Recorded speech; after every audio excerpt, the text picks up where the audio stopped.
আকাশী গংগা ধাৰাবাহিকখনৰ আজি নিশা আহিবলগীয়া এপিছডৰ প্ৰম' বৰ্তমান মুকলি হৈছে আৰু আজিৰ প্ৰম'ত আমি দেখিবলৈ পাইছোঁ ধাৰাবাহিকখন হ'বলৈ গৈ আছে বহুত বেছি ইণ্টাৰেষ্টিং।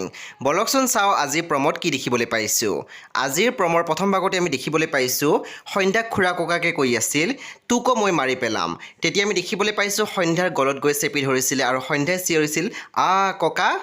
তাৰপিছত আমি প্ৰম'ত দেখিবলৈ পাইছোঁ ৰঘুনাথ চহৰীয়াই কৈ আছিল মোৰ বাবে সন্ধ্যা আৰু নিধিৰ দৃষ্টিত মই এজন মৰমীয়াল ককাক হৈ থাকিব লাগিব। মোৰ জীৱনৰ কলা অধ্যায়বিলাকৰ বিষয়ে যাতে সিহঁতে ভুলতেও গম নাপায়। তাৰপিছতে এই প্ৰম'ত দেখিবলৈ পাইছোঁ অথৰ্বই সন্ধ্যাক কৈ আছিল প্ৰমাণ দিম তোমাক, কিন্তু তেতিয়ালৈকে তুমি এবাৰো ক'ব নোৱাৰা যে তোমাৰ ককা নিৰপৰাধী বুলি। তেতিয়া আমি দেখিবলৈ পাইছোঁ সন্ধ্যাই কথাখিনি শুনি আছিলে। বন্ধু বান্ধৱীসকল, আজি নিশা 9:30 বজাত ৰং টিভিত আহিবলগীয়া আকাশী গংগা ধাৰাবাহিকখন খুব বেছি ইণ্টাৰেষ্টিং হ'বলৈ গৈ আছে। আপোনালোকে চাবলৈ একেবাৰে নাপাহৰিব। পৰৱৰ্তী আপডেটৰ বাবে আপোনালোকে আমাৰ চেনেলটো ছাবস্ক্ৰাইব কৰি কাষত থকা বেল আইকনটো টিপি দিবলৈ নাপাহৰিব।